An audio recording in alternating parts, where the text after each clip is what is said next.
Some of us spend our time playing new releases, or whatever games are in the charts. I, on the other hand, prefer the finer things in life.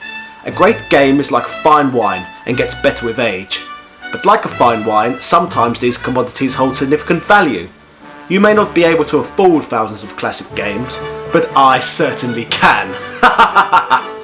So I am here to educate you and share with you my experiences with some of the best games of all time. So far on my channel, we have only looked at older games, but today we are going to look at some of this new fandangled CD-based technology. We are going to start by looking at the Saturn. The Sega Saturn is a 32-bit games console released in Europe in 1995. It is of the same console generation as the Sony PlayStation and the Nintendo 64. The Saturn's reception has been mixed. This is due to its complex hardware design and its lack of third-party support, much like the Wii U today. Sega's management was criticised for a lot of its decision making at the time. You could argue over that period that for some reason Sega appeared to have games console Tourette's.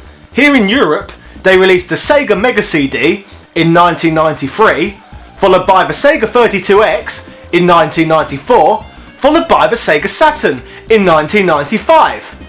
Whilst all this was going on, I was just blissfully playing away on my Super Nintendo. Sega must have been just shouting out ideas at the time. Mega CD! Nomad! 32X! My first console of that generation was when I got the Nintendo 64 for Christmas in 1997, followed by the PlayStation for Christmas in 1999.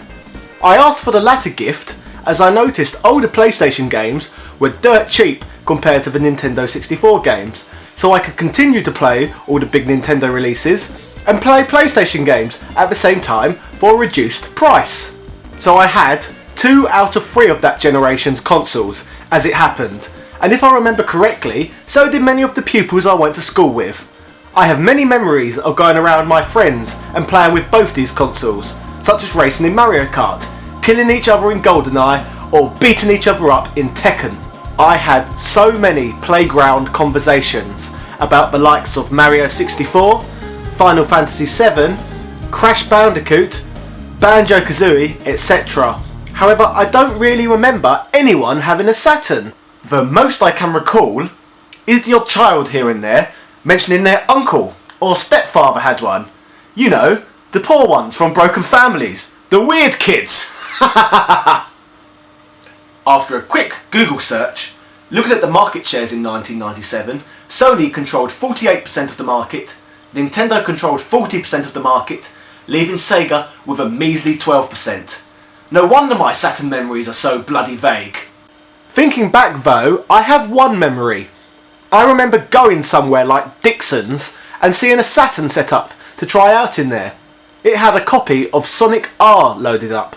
I had always adored playing Sonic around my friends on their Mega Drives, so I rushed over there to give it a go. Sonic R is the third Sonic racing game, and the last of 2 Sonic games to be co-developed by Traveller's Tales and Sonic Team. In the game, players take control of one of 10 Sonic series characters and participate in races on various Sonic-themed racetracks. The game's story focuses on the character's effort to win a series of races and prevent Dr. Robotnik from stealing the Chaos Emeralds and enslaving the world. To my disappointment, the games handled terribly. They never offered the same slick controllers of other 3D games at the time, such as Mario 64, Mario Kart and Crash Bandicoot. If you look at this situation, it's absolutely bloody ridiculous. Sonic was Sega's mascot and he stars in this monstrosity. Mario had a great 3D game, so why didn't Sonic? After all, Sonic was Sega's. Apart from the fact that this game had terrible controls and was extremely short in length, the music was also extremely cheesy and horrible, and unfortunately you have the British to blame for that, as it was both composed and sung by Brits. Take a listen to this absolute tripe. Everybody's supersonic racing, try to keep your feet right on the ground. When you're supersonic racing, there's no time to look around. We're just supersonic racing, running to the point.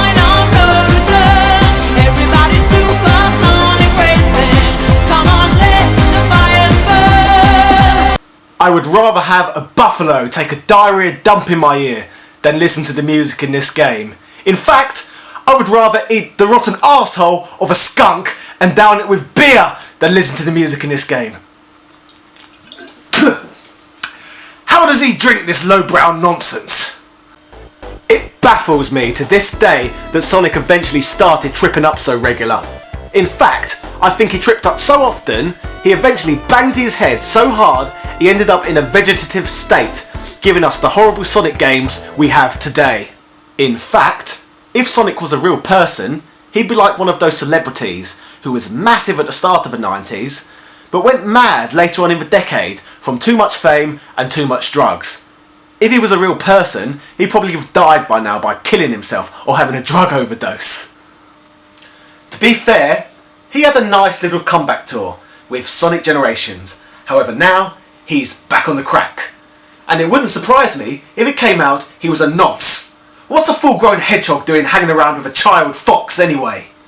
I find it quite sad that playing Sonic R was my only first-person experience with the Saturn, and it saddens me to this day that many of my friends who were Sega fanboys were forced to jump to other consoles at the time, like the Nintendo 64 and the Sony PlayStation. Correct me if I'm wrong, but there are very few good Mega Drive games with good Saturn follow-ups, and realistically, that's what they would have needed to release in order to keep their fan base. But let's stop talking about the Saturn for a minute and talk about me. Swiftly moving forward in time, I was now buying every single console as it was released. I had the Dreamcast, the PlayStation 2, the GameCube, the original Xbox, the Wii, the 360, the PlayStation 3.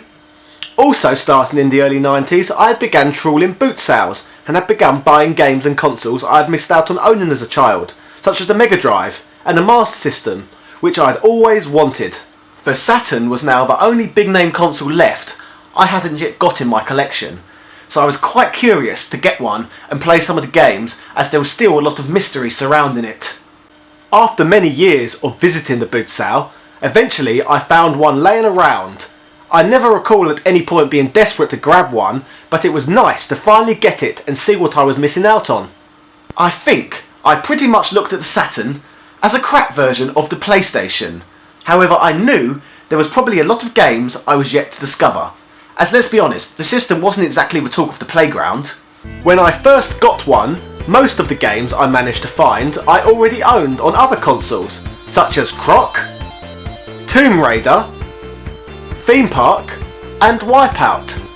The exclusives I did have never really interested me at the time, such as Virtual Fighter, Sega Rally, and Sonic Jam, which was basically just a port of the Mega Drive games on one disc.